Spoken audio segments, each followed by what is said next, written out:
You're listening to the Options Insider Radio Network, the home of the Options Podcast. For more quality options programs, visit theoptionsinsider.com or search for Options Insider Radio Network in your podcast provider of choice. Listeners can also access all of our programming through our mobile app available in the iTunes and Google Play stores. Select programs are also available via live stream at mixlr.com/options-insider. That's mixlr.com/options-insider. Don't forget to follow along with your favorite programs and submit your own questions for the hosts at twitter.com/options, stocktwits.com/options, facebook.com/theoptionsinsider, or via questions at theoptionsinsider.com.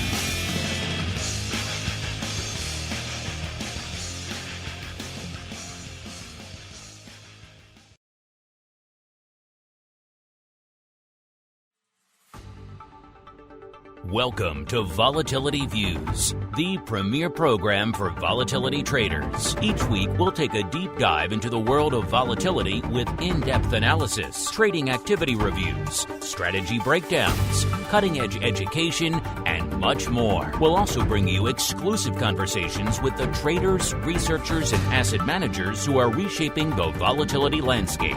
If it involves volatility, then you'll find it on Volatility Views.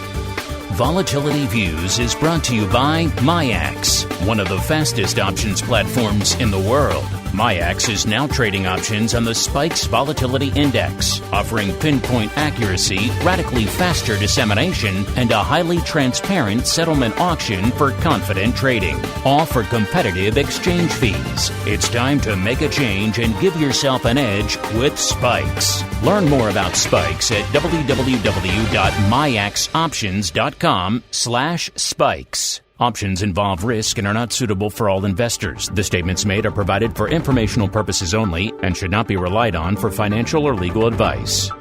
And now, it's time to take a deep dive into the world of volatility. It's time for Volatility Views.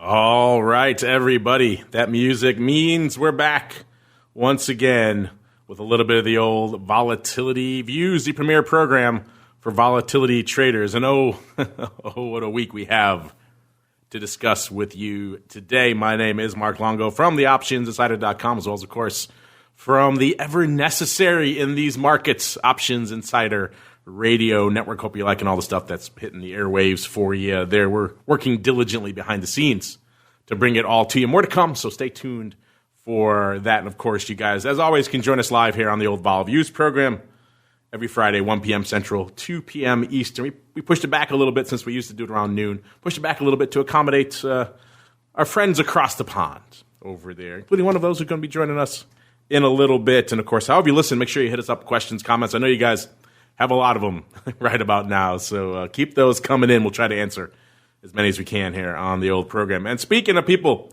who are joining us from across the pond, you're waking up bright and early, but you know what? He's excited to do so because there's a lot of vol to discuss. He is Mr. Simon Ho, the CEO over there at T3 Index, a.k.a. the Spikes father. Simon, welcome back to the program on this very quiet and boring volatility week, sir. Yeah, look, I don't know what we're going to have to talk about, to be honest. It's all very humdrum. Not. Yeah, this is going to test my hosting skills to the max because there is no content at all to fill an hour's worth of show here today. We're going to be stretching. We're going to be filling a little bit, so bear with us, listeners. And also joining us to help us do just that, hot off the heels of his own crazy webinar palooza, he is the greasiest of meatballs, Mr. Mark Sebastian from OptionPit.com by way of Carmen Line Capital. Mr. Meatball, welcome back to the program. To you as well, sir. Yeah, I'm excited. I didn't realize we were going to be long Simon Ho today, but we are. You can't dodge him in times like this. And without further ado, let's keep on rolling right on into the Volatility Review. It's time to break down the latest developments in the volatility trading world. It's time for the Volatility Review.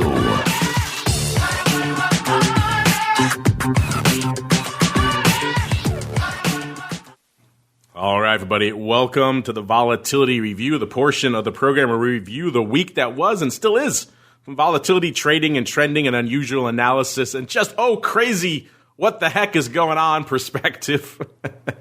It's a lot of that. A lot of the latter there on the show here this week. I think it's fair to say this is a historic week by just about any measure. You know, we've seen sell-offs before. We've seen big sell-offs. We've seen routes.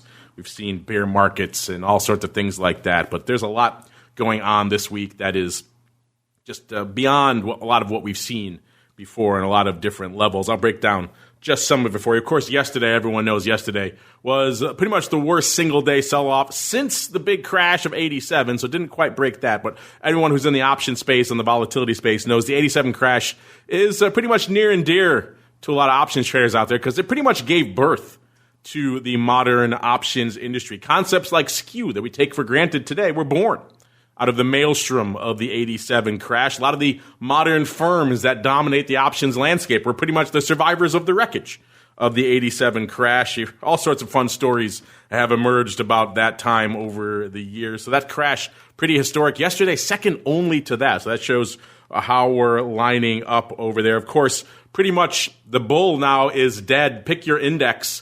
Dow, S&P, NASDAQ, well, except for today. We'll get to that in a little bit. But closing at least off about 20-odd% from their highs, which puts them in official bear market territory. S&P got there pretty much the fastest it's ever happened, 19 days. So just, from peak to trough, this is a very rapid decline. We were just talking less than a month ago. We were talking about new all-time highs pretty much across the board, and now here we find ourselves on the tail end of the second worst sell-off, and pretty much the worst since 87 that we've seen in quite some time. A few historical nuggets. This is from earlier this week, so it's even more exacerbated now. In the post-World War II era, we've seen the S&P close plus or minus 3% in more than 10 trading sessions. That's only happened in 2008 and 1987. 6 closes of at least plus or minus 4% in 10 sessions, something you only been seen in 2008, 87, and then going way back, 33, 32, and 1929. I wonder what was going on back then. A lot of fun things popping off back then. So a lot of things of note, people chiming in on a bunch of different levels. You know, the macro risk guys commenting on how the explosion of realized vol is something they've really been paying attention to. At the time they did their analysis, realized vol was at 56. I think it's a wee bit north of that now. Before that, it was 10.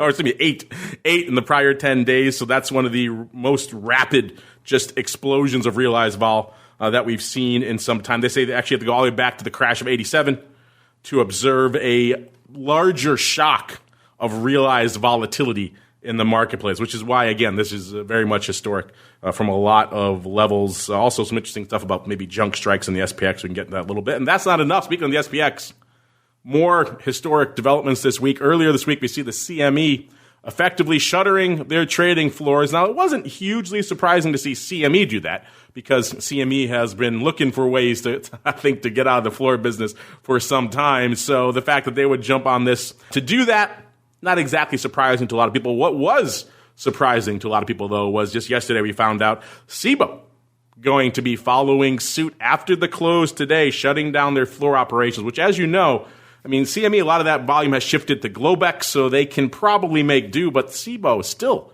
SPX in particular, very much a pit-dominated product. So going to be very interesting to see how those products fare. It's going to be a big test for the online capacities, particularly out in the S. It's going to be an interesting open, certainly for VIX as well. So a lot to unpack there, Simon. I kind of just set the table, but it's a big table. It's full of delicious and perhaps horrifying snacks out there today. So what's catching your eye out there in this explosion of historic volatility, Simon? Yeah, well, I mean, it has been astonishing. I suppose for the most part, people are long stocks, and so this hasn't been a very enjoyable experience. But for those people who focus on volatility, which is probably most of your listeners, it also has presented an unprecedented opportunity. So we offer some tail risk hedge stuff for people, and thankfully for them, they've made out like banshees, quite literally. It's been quite stunning, to be honest. As I said, I don't know that this is necessarily good because there's a lot of pain about, but certainly there's opportunity. I mean, a couple of weeks ago when I was on the show last time, I made the comment that there was a huge disparity between the futures term structure and the actual cash index for VIX and for spikes. And obviously that has narrowed in quite significantly. It's also, it's kind of the reverse now. Before you had futures that refused to go up, and now you've got futures that are really quite incredibly high and stubbornly so. So it's a very fascinating period for us, and presumably most of your viewers hopefully have done well. This is the beauty of options trading. You get this leverage capability, and you also have the ability to sort of curtail your risk more finely than you otherwise could with other products. Yeah, good time to be in the tail risk hedging business, Simon. There are definitely worse times for such things. And you're right, it has been a bit of a momentum shift in terms of, you're right, you were on, I believe, a couple of weeks ago last, and all the talk was just, what the heck, what's going on with the chasm between the VIX cash and the futures? The futures are obviously implying a much faster return to a normalization of volatility than the cash was. We all knew something had to change. And now the futures have not quite caught up exactly, but they're much more in line with what we're seeing out there. The cash is always going to be a crazy beast at times like this, but the futures, you're right, much more lofty. I think I would you put it, stubbornly high these days. Mr. Meatball, same question for you. Obviously, a ton popping off here. We could spend the whole pretty much show just on this first part here, but what in particular is really resonating to you right now, sir? I mean, let's put some of this history in perspective. There are a lot of measures, and I think Simon would agree with me. There are a lot of measures where you could say this is actually a far bigger volatility shock, and we're currently experiencing more volatility than we experienced even in 2008, even in 1987, and really even in 1929. You look at the last, we'll see if we do it today, but you look at the last, since February 24th, we're going to be talking about, 15 days of trading. There is not a single 15-day period that has seen more 4% moves than any period in history. So by some measures, you could say this is the most volatile event that we've ever seen. Another thing to put in perspective, as Simon said, is we just hit 76.83 intraday and closed at the fourth highest VIX ever. 3 weeks prior, we had closed at 1438. We've moved 60 points in the VIX in 2 weeks. The market has gone in one direction. There's not even really been somebody trying to buy this market. Actually, you're wrong. The Fed tried to buy it twice, right? And it didn't really work out well for them. And let's get to that for a second. This has been a fundamental shift in volatility. The Fed tried to stop it and couldn't. The Fed's put failed. You might confidently say that the Fed tried to exercise their put and buy this market and bail this market out, and it didn't work. They're doing giant repo, we sell. 50 basis point cut, we sell. We're bouncing. We're off 10%. We're bouncing 3.5%, and we've got a Pelosi and Trump actually potentially working together on something. And VIX is 65. I think, and I mean this. This may be the most unique volatility event that I've ever seen. So different from anything we've ever seen in the past. Now, so I think we're setting up for something that is more volatile than 2008, but maybe shorter than 2008. So what am I looking for right now? In the past, and almost unilaterally, when you get a VIX this high, there has to be an aftershock. Some sort of, and it can be higher, it can be lower, but we need to see, we may rally for 2 or 3 days, but then we'll see some money come in and sell it, right? Positive news can only carry things so long when there's so much negative news out there. So I think that we are going to be in a situation to have a more severe sell-off than 2008. Maybe not, top to bottom, but in terms of the amount of points per day that we move and and how far we go over that period than we've ever seen. And then, what makes it different on the other end is who's really the bad guy? You're not going to, in 2008, God forbid somebody fill out a loan application honestly.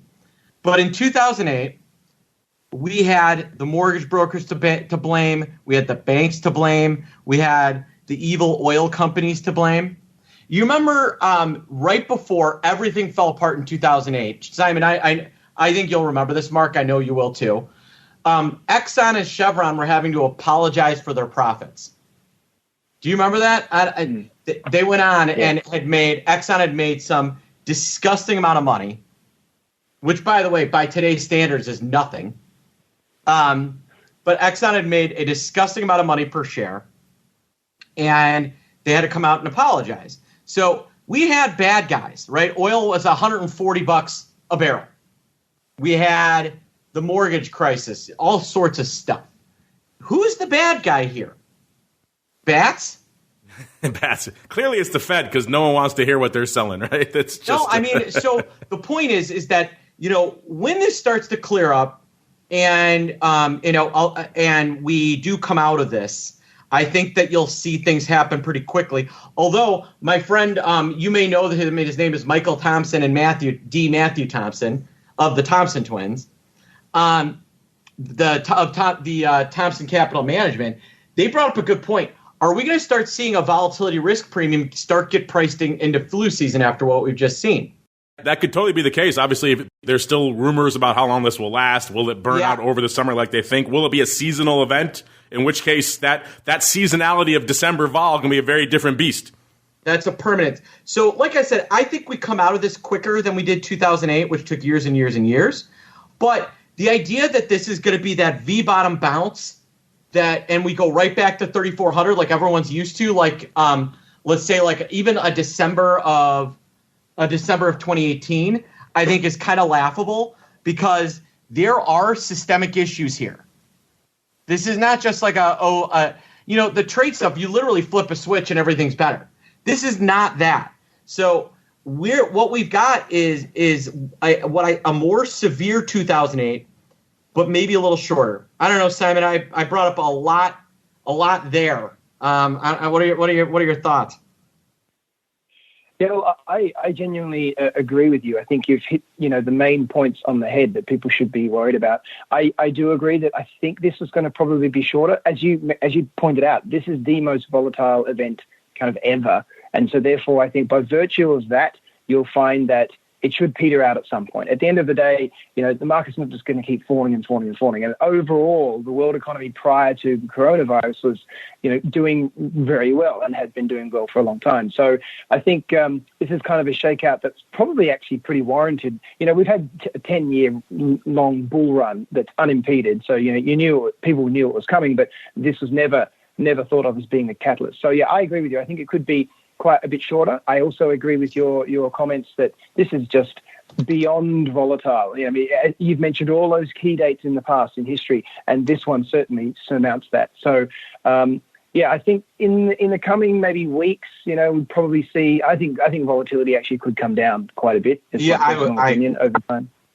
Yeah, but I do think that we will get some sort of aftershock.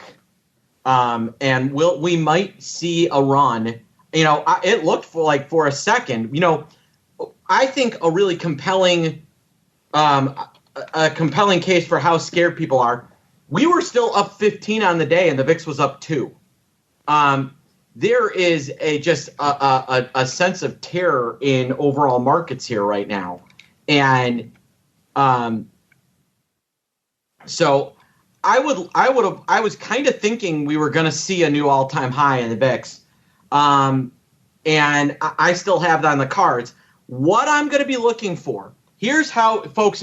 Everyone always asks me. So I have a whole list of things that I use to try and get me out ahead of any big, of when the market's turning around. But one of the key things I look for is, are we going to see volatility act anemic on a sell-off?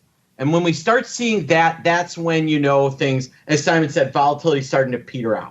There's so much to unpack here this week. I do want to go back really quickly because you hit on a lot of nuggets as well. But I want to touch on something I touched on earlier because, we're in these historic environments. We touched 2 circuit breakers in the span of 1 week. I can't remember if ever that's ever happened before in the same week like that. So historic measures out there, as I'm sure someone's screaming there was 1 week sometime where that they got triggered. And I'm not talking about the same day. I'm not talking about subsequent trading sessions like that. I don't think that's ever happened before, at least in modern history.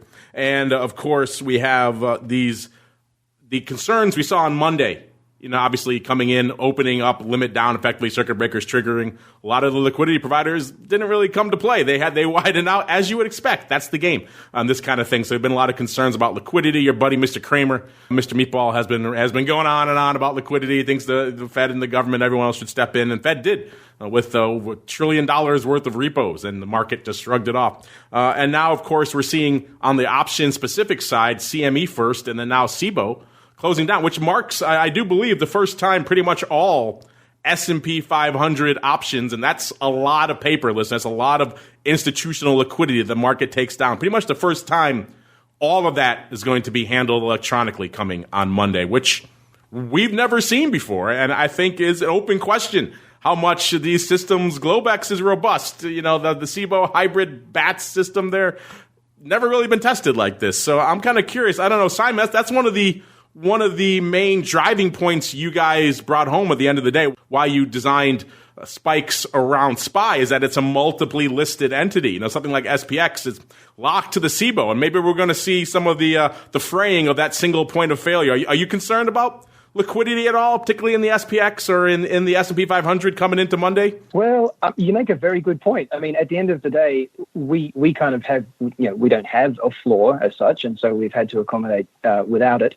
But like you say, the key point of difference is that there are 16 options exchanges in the US that trade SPY, and so there isn't this single point of failure. I think we've always touted that as, on your intro, when you talk about spikes there, that little ad you've got, it's talking about confident trading, and I guess that's something that's really going to be tested with SIBO, because they've always had the benefit of having the floor, which is great. But when you take it away, well, what happens then? So yeah, we're very pleased, obviously, with the way ours is set up, but this is definitely going to be a testing transition period for them, for sure, because obviously having the floor added a lot to their ecosystem.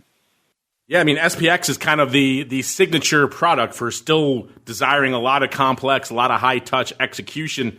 I'm not sure how you can replicate a lot of that on an electronic system. That's a reason why the pit has persisted for as long as it has. SPX is uniquely suited to floor-based liquidity, and that's, again, another maybe unanticipated shoe to drop here. Mr. Meatball, is that something that's on your radar? Are you concerned at all about liquidity on the open here, or just throughout the day on Monday and beyond?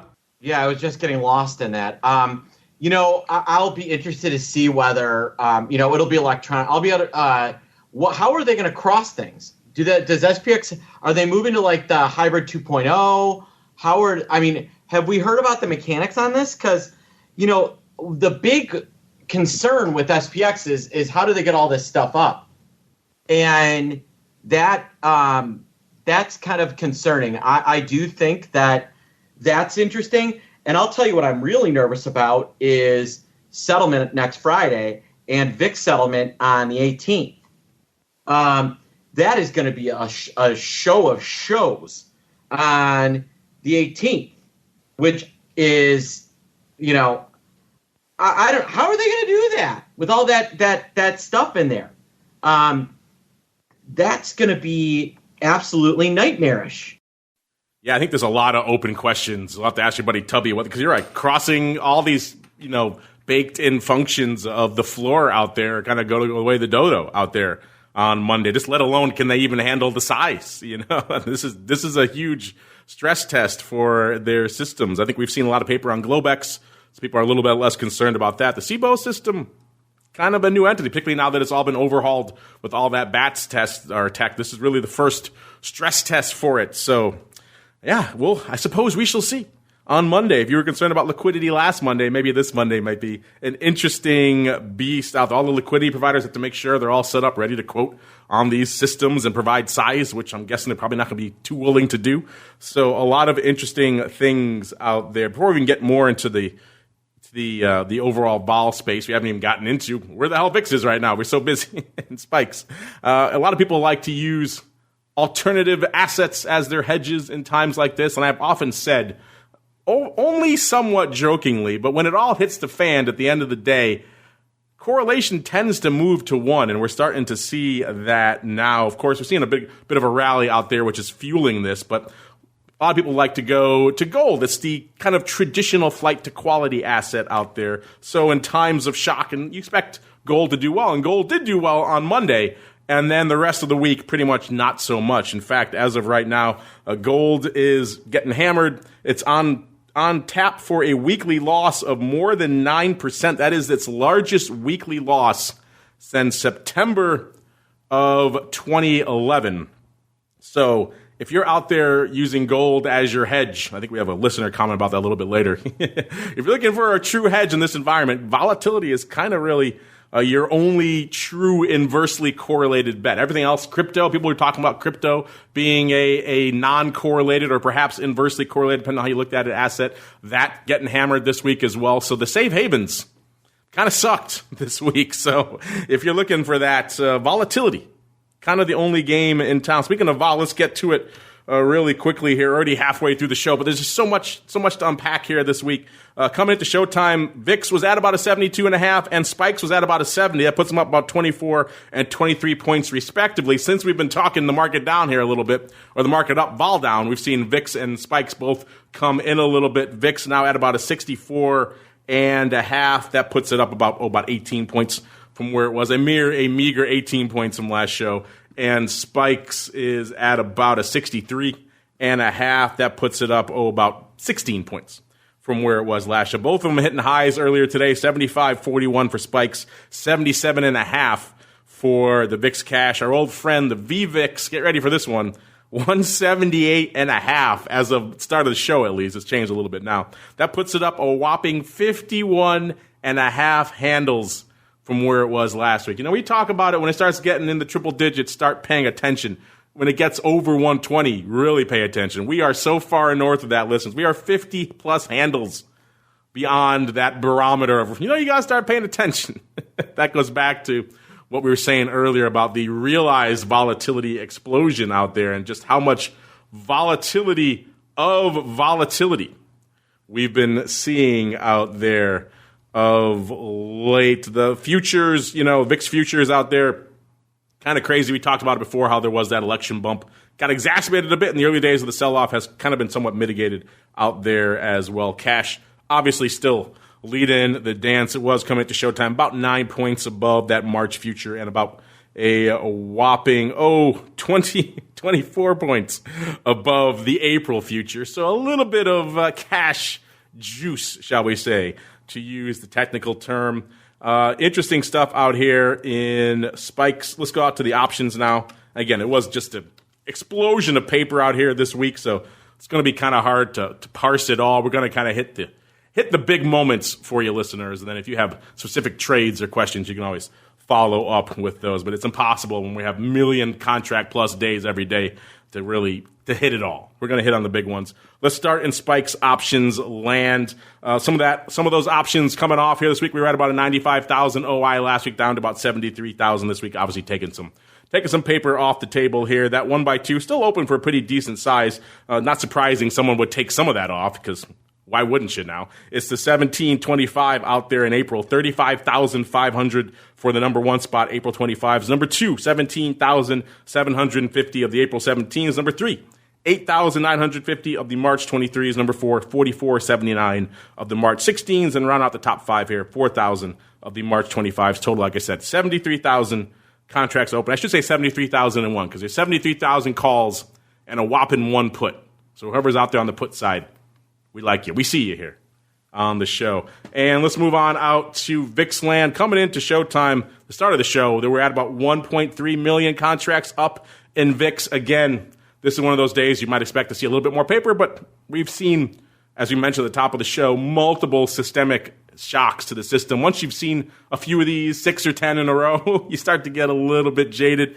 So still strong, robust paper, but not going to be perhaps as robust. We'll see as the day continues how much we're hitting. The ADV, though, reflecting just how active it's been of late. Remember, not too long ago, it doesn't seem, it was a couple months ago, we were talking about, man, this is anemic volatility and anemic volume. Looking at it shy of 300,000 for the ADV in VIX. Well, we're a far cry from that now. It's closing in on 1.2 million for the ADV out there. Now let's break down the top 10, the hot positions out there. Number one, not as big as you might think, which is probably speaks to just how many strikes are freaking active out there right now. Takes you, or cost you, I should say, 192,000 contracts. That's pretty sizable to break into the top 10. I can't remember the last time it was that high. To break into the top 10, they get you to the May 28th. Number 9, 201,000 of the March 16 puts. Number 8, 202,000 of the March 25s. Number 7, 215,000 of the March 42 half puts. Number 6, 226,000 of the, back to May actually, May 35 calls. Number 5, 242,000 of the March 52 half puts. We're going to get to some of that March put action in a little bit here. Number 4, March 24s, a little north of 250,000, 259,000 to be precise. Number 3, March 30 puts, 261,000. Number 2, 300,000 of the March 40 puts. And number 1 with the bullet out here this week, only 325,000 for the number 1 spot. Again, that shows you how active so many of these strikes are now. 325,000 for the March 35 puts, total of 14.3 million contracts open. That's pretty sizable. That's about 6.6 million on the calls and about 7.7 million on the puts. So puts leading the dance out there right now. Of our top 10, let's see, 3, 4, 5, 6 of them, 60% on the put side. Maybe not surprising. I don't know if we're going to see that aggressive fade in the near future, but interesting stuff. Before I start breaking down all this paper out here, and I'm going to try to condense it as much as I can because there's so much, maybe we'll start with Simon. Simon, any vol paper going up this week that really caught your eye, maybe in Spikes land or it could be in VIX land, sir? Wow, there's so much going on that, I couldn't really keep abreast of everything. I mean, you mentioned that in Spikes we had some unwinding of the 1x2 trades. As you said, it makes perfect sense given where it's gone. It's done extremely well for clients. So that's kind of the thing that I've been keeping my eye on this week. Trying to keep abreast of just what I can.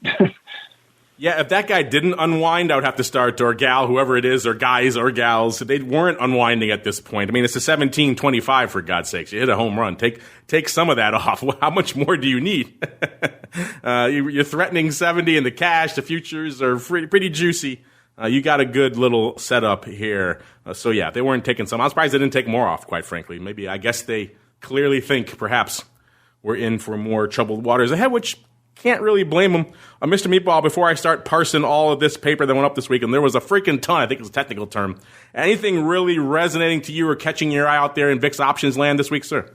I mean, it's been kind of a nut house, right? Everything going everywhere. To your point, there is a lot of, our friend 50 Cent did make sell off a chunk of his positions, which would make sense given that, he's got to lock in some of those gains against I understand it's a bond portfolio, but I'm also have heard other different conflicting reports. And I did notice that there was a lot of volume in March, way upside. So think about this. There is, the open interest on the 100 calls is now 20,000. The 90 calls is 27,000. The 80 calls have 20,000 in volume today. The 70s have 25. This is in March. 50,000 in the March 55 calls today, guys. 30,000 in the March 42 and a halves. April starting to join the club. Just as fun. Looks like a huge amount of the 50 calls have traded today. 96,000. 40 of the 45s. And a bunch of the 70s have traded. So there's paper abounding. One of the trades that I saw that was kind of fun was a March trade. The guy did the 26, 21, 16 put butterfly, which I thought was kind of fun. And then here's one for you in terms of volume. There is 63,000 on the tape, May 32.5 puts. So that's something that I to pay attention to there.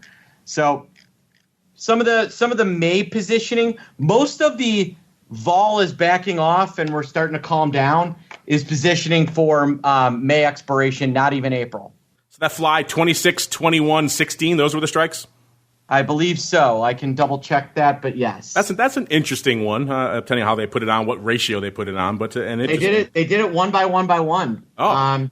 Yeah, and then you know what? There were a couple of them. It traded 78, 86. Look at the trade about 80. You know what? A nice. Here's a fun one in the S&P. The December 2000 3000 risk reversal tied to 2490 traded $83 today. 4,000 times.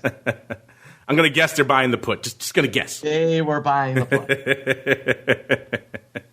How can we get even more short out there and hedge against ourselves? Yeah, what are the odds? Whether they were selling that put, that'd be impressive. Not going to see a lot of that paper, unfortunately. That would be ballsy. That would be ballsy. That would be the market makers would be like, yes, someone's selling a put to us. Yes, please. Not seeing a lot of that. That's, again, gets back to that issue we were talking about before with liquidity. Let's go on out here to when things are so one-sided, listeners. It's certainly challenging. Get on out there. Like I said, it was at about 1.2 million contracts in VIX coming into shutdown. Now it's at about 1.65. So a pretty robust day. Mark just alluded to some of the paper we're seeing out there. April 50s seem to be lighting it up today. 50,000 lot going up for $8.10, kind of mid-market. Also 38,000 of the 850, another chunk of that same strike. So total of 88,000. There's like a total actually of 140,000 of the April 50s. Have lit it up today. Also seeing Ape 70s, so maybe a bit of a roll from 50 to 70, which even saying that out loud sounds insane, but that's kind of where we find ourselves right now because 38,250. So a definite spread went up here of 38,250 of the Ape 50-70 vertical. Looks like they did it for close to $5, $4.80 out there. Buy in through the offer the 50s and then selling the 70s. So I guess if you were size short the 50s, maybe you're worrying a little bit right now. You're deciding to roll up to the savior strike that is the 70s.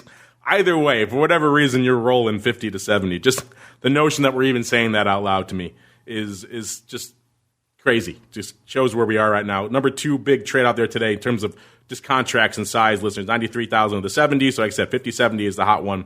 It's like 1 by 1.5. Again, also, if it's a house money roll, usually it's the other way. They're doing more on the second leg. If they're doing less, maybe indicative that they got burned a little bit on those 50s. Also, the doubles, March doubles, going up 82,000 times today as well. Yesterday, Thursday, kind of weird to the point where I had to double check this a couple of times.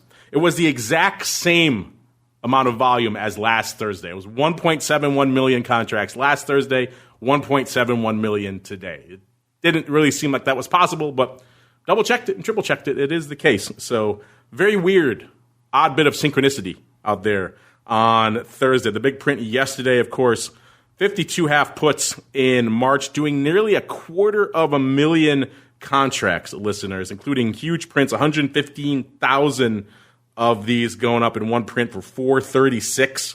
So pretty much almost lifting the offer there. Then another 93 following it up, 93,000 following up for $3.35. A little bit of different time frame. And then, 35 puts also going up about 62,000 times. Those were active, a total of 151,000 traded yesterday, 100,000 of the March 57 half puts. You getting a bit of a theme here? Because that's what was going up. 80,000 of the March 25s. Those are meaty. What, 25 calls? Interesting. I don't have exactly where those went up here, but that's an interesting, meaty strike to be playing around in right now. Probably taking some off. And then we've got Wednesday. We've got 1.8 million, so another very active day. The big prints out there on Wednesday. Nearly 200,000 of the March 45 puts, 113,000 of the March 35 puts, and 71,000 of the March 37 half calls here. And then Tuesday, comparatively light. Only about 1.25 million contracts. the big prints again on the put side, 56,600 of the April. These are expiring on the 1st. So these are April Fool's Day puts. April 30 puts for $1.25 on the bid. This is a spread, though. Looks like it's again, a bit of a roll here. The March, so rolling from the March 25th to the April 1st. So effectively getting yourself another week here, doing that 56,662 times. Someone really wanted another week. They paid 50 cents to do it. And it looks like maybe these are both below the bid, so the execution a little bit funky on these. But still, I'm going to guess that they're probably buying and rolling a little bit farther out, in which case, that's a lot of contracts and a lot of capital to roll out to get another week. But hey, they wanted it. Someone likes their broker out there. Also, the July 35 is going up 41,000 times for $2 even on Tuesday. And Monday was the biggest day, at least so far of the week. Not surprising. We opened up with the circuit breakers. First time we've done that. So on the open on a Monday like that. So that obviously shook the system. I spoke earlier to the liquidity issues we saw as a result of that. And about 2.25 million contracts going up in VIX on Monday. So just crazy size by just about any measure. We can't remember the last time we saw a 2-handle in VIX land from an overall contract volume perspective. It's been some time. The biggest print was a huge, the technical term, put spread. It was the March 40-42 half going up. Get ready for this, listeners. 96,213 times. So basically 200,000 contracts in a spread / roll. Probably maybe the latter. Again, doing it for looks like $1.08 on this one. Again, these are looks like paper maybe selling it out because they're crushing below the bid on the 42 halves and picking up the 40. So maybe rolling some of their meatier puts out to a bit of a farther strike. Interesting. Doing it again, like I said, for $1.08 out there. Their biggest trades of the day on Monday. The biggest options, really. 300,000 of the March 40 puts traded, so that's part of that spread. Total of 300,000 traded, and almost 300,000, 287,000 of the March 42 half puts traded there as well. 47 half puts also traded 118,000 times as well on the day. So maybe legging into a little bit of funky three-ways there, or just size rolls. Either way, those two push strikes in particular were just size. Now let's move on out to everyone's favorite product. You used to like to fade, maybe not this week or the last couple of weeks, because it's pretty much has undone all of the erosion for the entire year and then some. Of course, I'm talking about VXX. It was at about a 45 half coming into Showtime. Now it's at about a 45 even. That puts it up, about 13.25 points from last show. We were talking about breaking the 13 handle to the downside not too long ago. Now it's up over 13 points here. Good paper again. The ADV is threatening 630,000 contracts. Today we saw nearly 400,000 contracts on the tape. So VXX has been lighting it up out there. Let's do a real quick breakdown of some of the big open positions out here. We're kind of running up against it. We'll just do a top 5. How about that? Number 5, 56,000 of the March 22s. Number 4, 68,500 of the March 25s. Number 3, 70,000 of the March 25 puts. Numero dos here. April 25 puts. 70,000 of those bad boys. Number 1 with a bullet. It's a call at 73,000 of the April 25 calls. So that 25 strike, kind of across the board. Of the top 5, 4 of them are on 25 strike in March or in April. So folks, fascinated by the 25 handle out here in VXX. Total of about 3.6 million contracts open. Mr. Meatball, I know your crazies love themselves a little bit of VXX. Hopefully they've been on the upside of late out there. What's been lighting up your eye? What have your crazies been up to out in VXX of late, sir?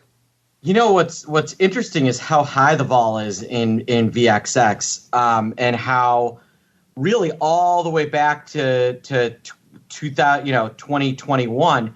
You know, one of the things I got to warn people about is that long day. You know, a lot of people think they're brilliant, and they're like, you know what, this vol event is really, really crazy, but VXX eventually is going to start rolling itself back down again. So what I'm going to do is buy way out of the money puts, and I'm going to make a boatload of money. Well, here's the problem with that logic. The January 2021 contract is 100% volatility. The March contract is 206% volatility. This time, 3 weeks ago, The Jan 2021 contract had an implied volatility of 75, 70-ish. So, like, think about that. You are now in a position where, if you really want to buy volatility, you are paying a 30 or 40 point implied volatility premium. So what does that mean? Well, eventually that premium's got to come out. And let's say that you think you're some genius and you're going to buy the 30 puts for $7.50 because VXX is going to be $10 by the end of the year. Or whatever. VXX is going to drop because volatility is mean reverting, right? That's your brilliant play. There is a ton of Vega in those puts. Just a monstrous amount of Vega in those puts. And so if you are, you try and do that trade and you're going to find yourself in long puts with VXX down and down money. In terms of trades that we've seen, most of what we've been seeing is mostly momentum trading. Okay. With vol potential, with most guys playing. Yeah, there's 11 cents of Vega in that put, and we're up 30 points. So that means there's $3.30 of volatility in the 30 put. Who doesn't think that could go away? It's funny you should mention that because we have a listener question about that exact kind of thing. So right before the show, I was firing up some of these puts to take a look at them myself, and I looked at them and I actually laughed out loud. I just couldn't. I was just totally amused by just the absurd levels of volatility they are priced. So I'm with you 100%. I was looking at all of these, the places people usually like to play the Jan out of the money puts and all these other places, and they're so absurd from a vol perspective and from a premium perspective right now that it brought a nice little smile to my face. So I'm definitely with you there. If you're thinking you're going to load up on these things and make a freaking killing in the near term, reverse side of the coin of someone buying that expensive earnings call, right? And then the earnings happens and the stock rallies and why didn't I make money on my calls? Pretty much the exact same scenario, just in the other direction. Speaking of those listeners, let's just get to some of them now because it's a crazy time with a little bit of your volatility voicemail. It's time to share your thoughts and opinions with your fellow volatility traders. It's time to check the volatility voicemail. Make your voice heard by dialing 779-669-4VOL. Posting a comment on the optionsinsider.com, sending an email to questions@theoptionsinsider.com, or posting your questions to twitter.com/options or facebook.com/theoptionsinsider. All right, everybody, welcome to the Vol voicemail.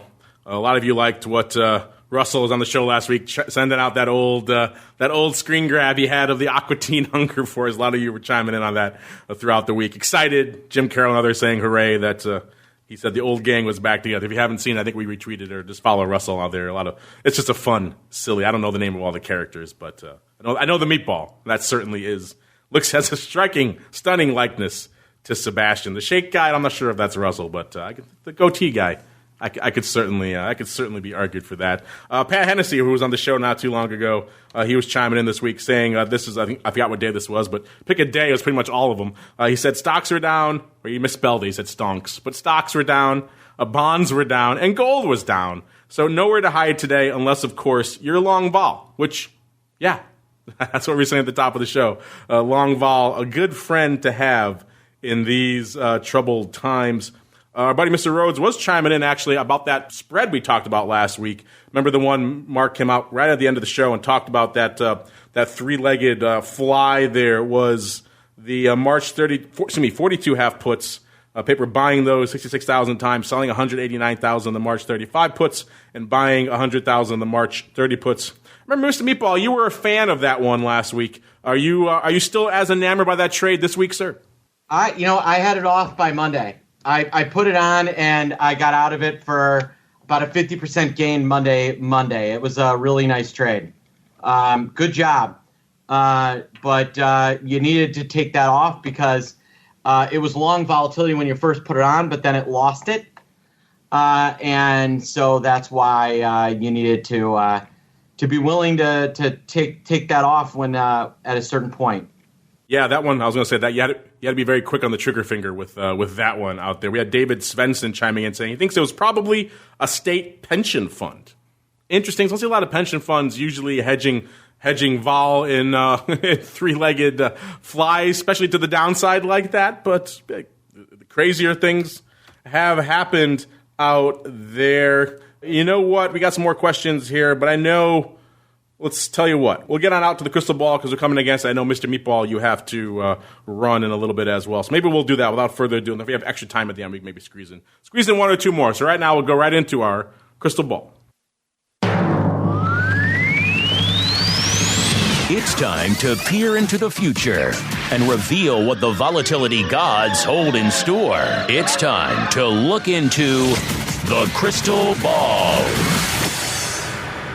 All right, everybody, welcome to the most dangerous, most difficult portion of the program. This is the crystal ball. Last week, we were all feeling kind of sustained levels of vol, but not quite elevated. And clearly, we are still in an elevated volatility regime. So once again, no winners. Mr. Rhodes, a.k.a. the once and future Dr. VIX, being doing the uncharacteristic vol fade. Don't really see him doing that. He was at 37, so he was way on the low.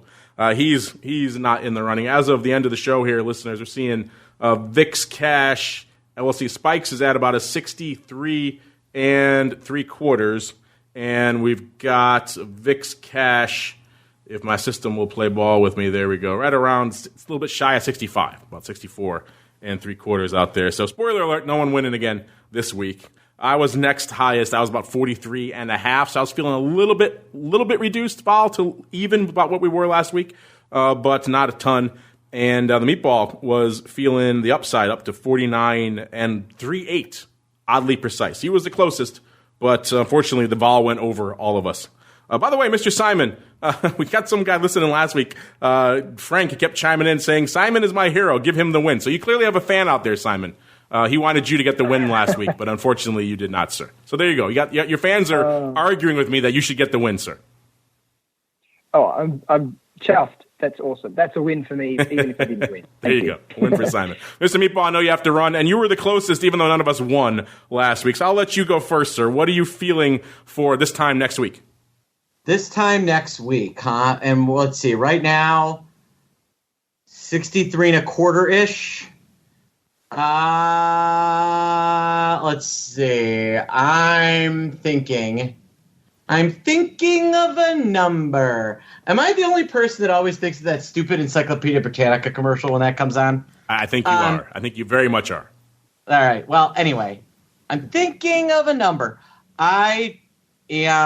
It's very difficult for the VIX to stay above 60, but once it gets above 50, it likes to stay there for a while. So I am a buyer of 56 1/4.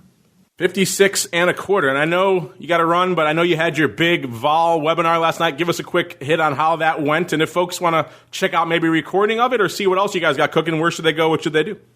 Yeah, it went really well. It was pretty darn awesome. If you want to get in on stuff, you have to join us and see us, and we'll. And the way to do that is get on our mailing list. Go to optionpit.com and check things out. There you go. Optionpit.com is the place to go.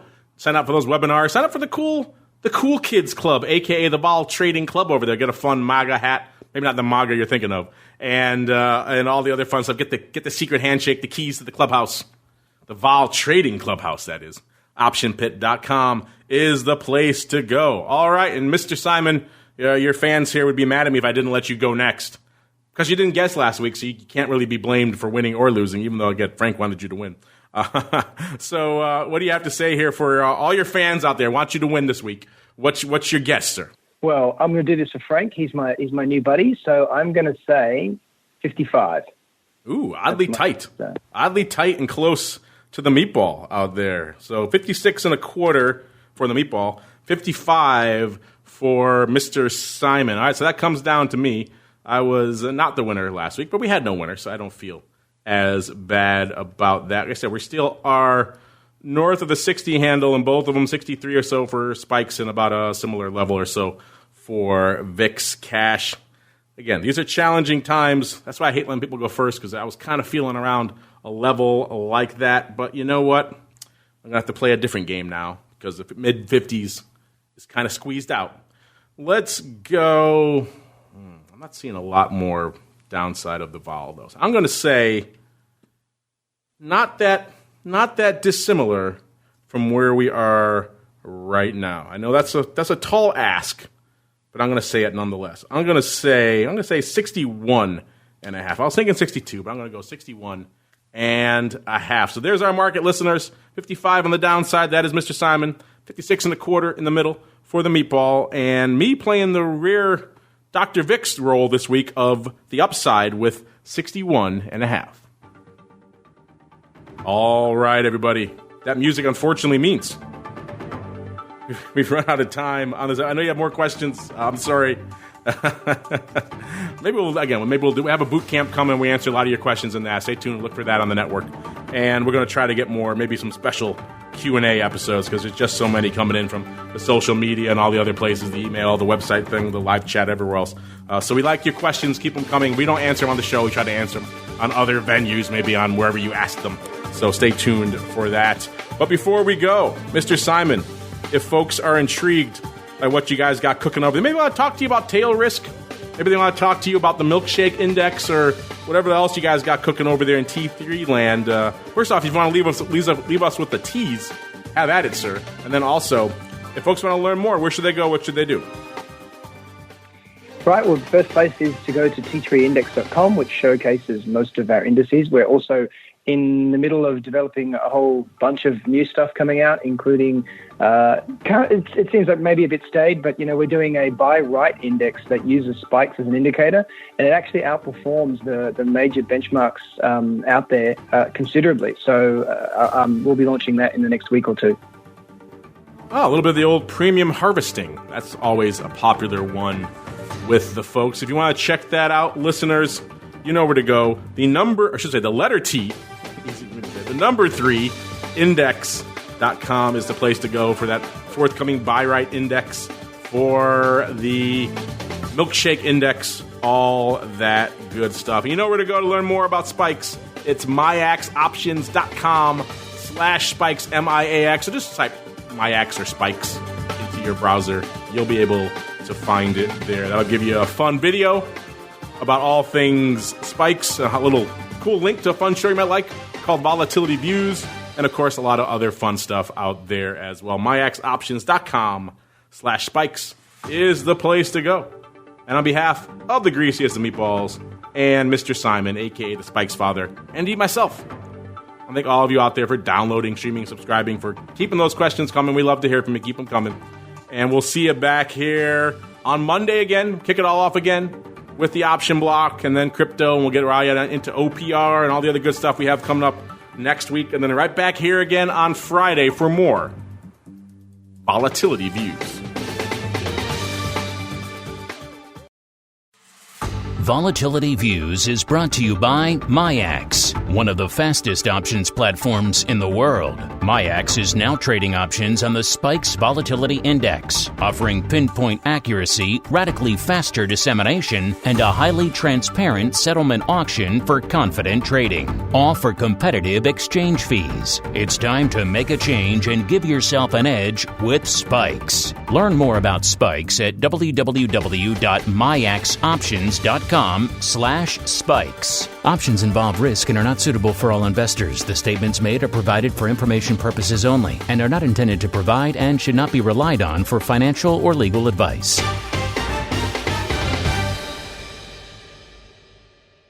You're listening to the Options Insider Radio Network, the home of the Options Podcast. For more quality options programs, visit theoptionsinsider.com or search for Options Insider Radio Network in your podcast provider of choice. Listeners can also access all of our programming through our mobile app available in the iTunes and Google Play stores. Select programs are also available via live stream at mixlr.com/options-insider. That's MIXLR.com/options-insider. Don't forget to follow along with your favorite programs and submit your own questions for the hosts at twitter.com/options, stocktwits.com/options, facebook.com/theoptionsinsider, or via questions@theoptionsinsider.com.